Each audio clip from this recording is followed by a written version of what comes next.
niku jenengan ajari napa riyen, Mbah? Senengane nulung tiyang, mboten pamrih napa-napa. Niku saking bapak lan ibu.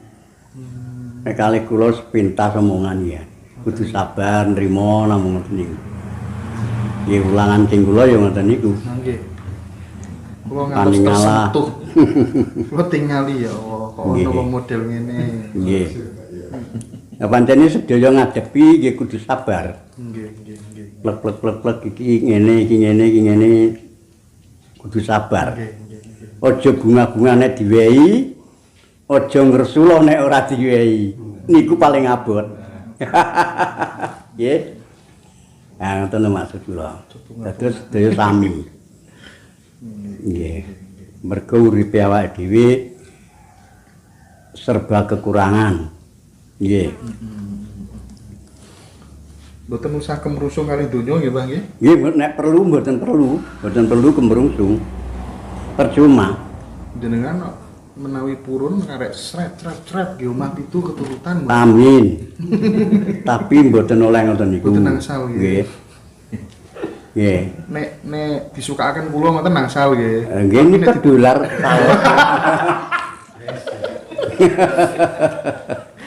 Tapi bisa ditukar dan tidak. Nggih, nggih.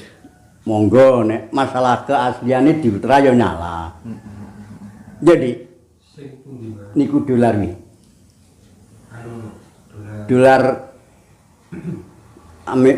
kuwi lho ngendi kuwi? Brunei karo Malaysia. Oh. Nggih niku nggih. US dolar kan duwe aku. Kae kan dirawat turun didudah. Oh, nggih. Pak Lis, polisi kae sing mendem. Oh, nggih. Mbah jenengan riyen nate criyos kepanggih kalih Ibu Ratu Mas. Heeh. Iku sosoke pripun, Mbah? Seperti persis manusa, Mas. Persis menungso. Iya. Tapi ya semanjil menapa-napa wong ta. Jin. Nggih, nggih, nggih. Tapi jujur Ratu Mas niku. Jujur, nggih. Jujur. Gak gelem gawe penyakit, gak gelem nyakiti, geleme ya nulung-nulung. Oh, Teng pundi mawon ngoten niku. Lha nek Nyi Roro Kidul, benten. nggih niku tukang nyebar wabah penyakit. Oh, nggih, nggih, nggih. Nggih. Kalih artis ngoten niku ayu pundi, Mbah? Ratu Mas, Mbah. Ya nek dinaik banding niki Mas. Wis meh padha lah. Meh padha. Gambarane meh padha. Mingkelincane artis ya ngono kuwi. Lah nek Ratu Mas kan iso memayu ayune bawana. Nggih. Lah niku. Mergo kesana kemari kanthi saparane Pak Karno. Sak niki dina niku. Tapi besok mbuh karo Pas ten gini daleme jenengan ngeten iki terakhir panjenengan dipanggihi kalih Pak Karno kapan, Pak? Napa dek winginane nika menawi wonten tamu saking Lamongan nika napa pripun? nggih nika bar nika. Nika wonge teng mriki. Niku dipanggihi jenengan piyambak napa pas wonten tamu, Mbak? Wonten tamu tapi kula ngalih. Kula ngalih nang kamar. Ngalih nggih. Nggih, tamu dilem teng mriki. Nggih. Mergo kula nekokne. Kok iso duwe kayu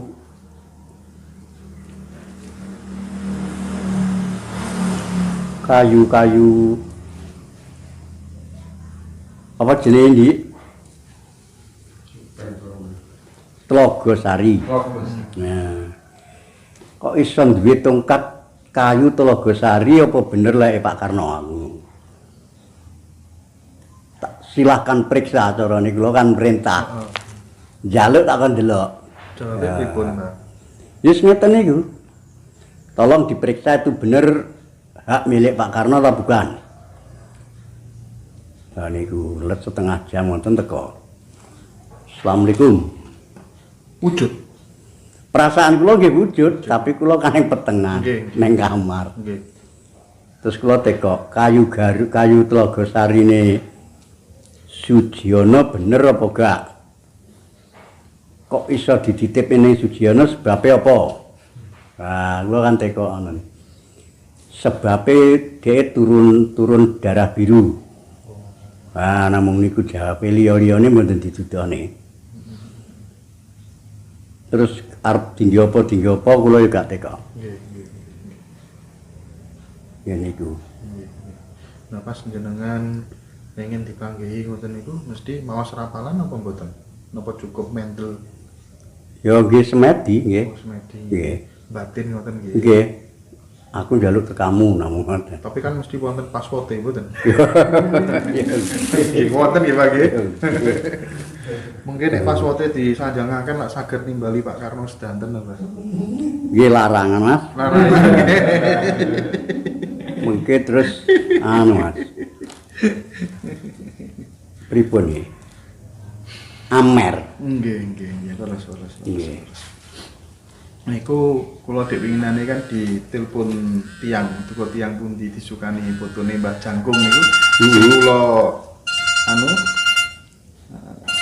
ingkang kula sukaaken jenengan mau niku leres nggih fotone Jangkung. nggih. Nggih. Asline tiang pundi to, Mbah? Jawa Barat. Oh, Jawa Barat. Nggih. Nek riyen Sumedang daleme. Nggih. Tiange pripun Jangkung niku, Mbah? Karakter pripun? Nggih jujur wong iki. Jujur nggih. Jujur.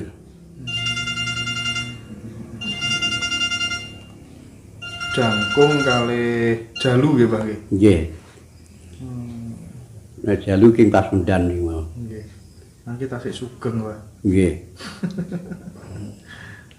Tapi nggih hubungane jenengan tasik sae, Pak. Kali Jangkung kali Umpami panggih, ya nggih. Tasik sae Ya nggih. tetep sae. CS nggih, Pak. Nggih. Nggih.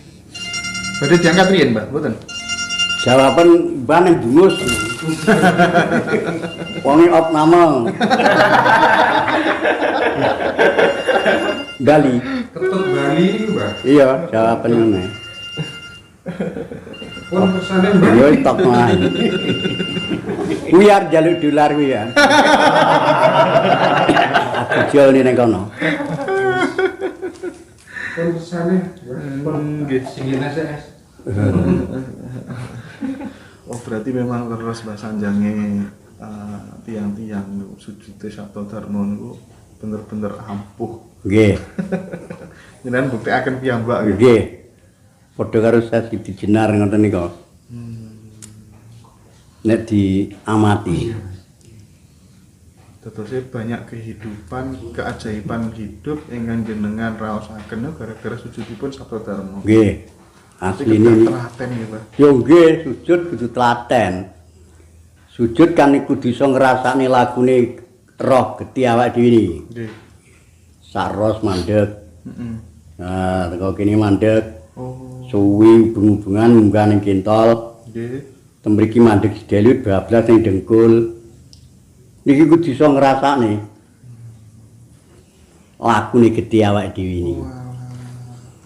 Terus mriki munggah-munggah Puncake puncaknya bon-bonan iki nang otak kecil ya uleng-ulengan, nggih. arep nang otak besar buka bon-bon. Nah niku terus rasa mudhun nang mata, nutup mata. Rem. Mboten dilekne ya angel pas niku. Terus nang irung nang lambe masuk nang ilat. Dan nek nang ilat iki wis kaya kesentor angin kaya gringgingen niku tinggi jeplak ya meledos. Nggih. Ngoten niku. Terus tes dadi ngoten lho maksude. Ku sabdone pasujudan. Tapi dudu ilmu sabda. Oh, nggih. Nggih. Jenengan mboten nate ngeten, Mbak. Sanjang biasanya kan wong tiang Jawi niku lak wonten namine sabda dadi. Ngomong sak ngomong dados kenyataan. Napa jenengan mboten nate keplencuk omongan. Aku ngomong dret ngoten kok tembus dados kenyataan ngoten niku nate gadah napa mboten, Mbak, pengalaman? Nggih arang kading tapi kula wegah ngoten niku. Ngoten nggih. Ya suwi-suwi dadi bolone jim nek.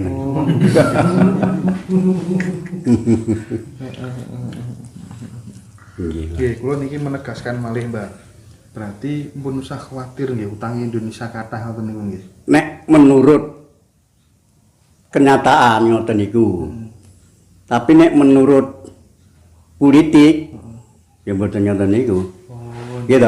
secara nyata harusnya begitu. Nggih. Sebabnya harta si disebut harta karun, harta peninggalan dari kerajaan per kerajaan itu biliun mboten sitok loro. Nah. Nggih. Ya mumpun lajeng di sairne karan pecah telur niku. Ternyata dihentikan terus ganti niki corona niki. Nggih. Dalam benjing percaya niku nek wis rada tentrem kemungkinan.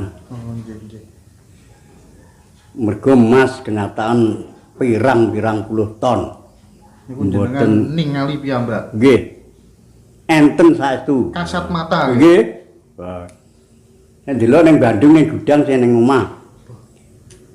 Niku kan tumpukane duit dolar, emas, berlian nonton ning Bandung. Dijogo sapam niku. Delok ya oleh tapi bayar ning sapam. Niku Mas. Jadi memang Indonesia itu kaya raya ya. Nggih. Alalane utange niku nek tran niki tentrem rukun Nggih. sak rakyate sugih mulya. Nggih. Nggih. Tapi situasi kados ngeten iki, Mbak, kisru penyakit ngeten iki miturut jenengan kinten-kinten tasik dangu napa Mboten, kinten-kinten? mboten. Mboten, Mbak. Boten. Nggih. Mugi-mugi enggal anu nggih, Mbak, lerem nggih, Mbak. Nggih, nggih. Nggih. Nggih ngoten niku Mas. Nggih.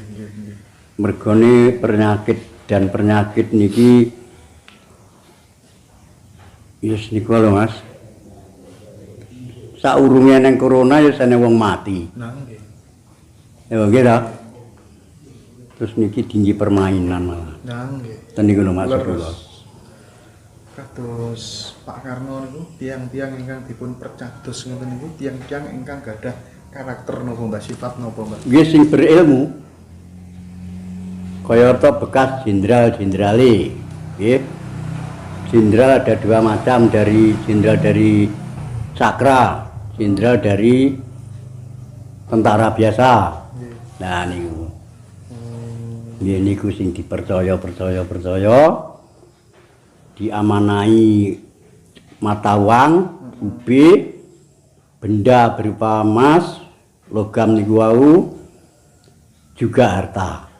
Nah, lah niku tujuannya ya dingeni kabeh rakyat untuk kemerdekaan kedua niki asline ngoten. Tapi ternyata sih gagal nih.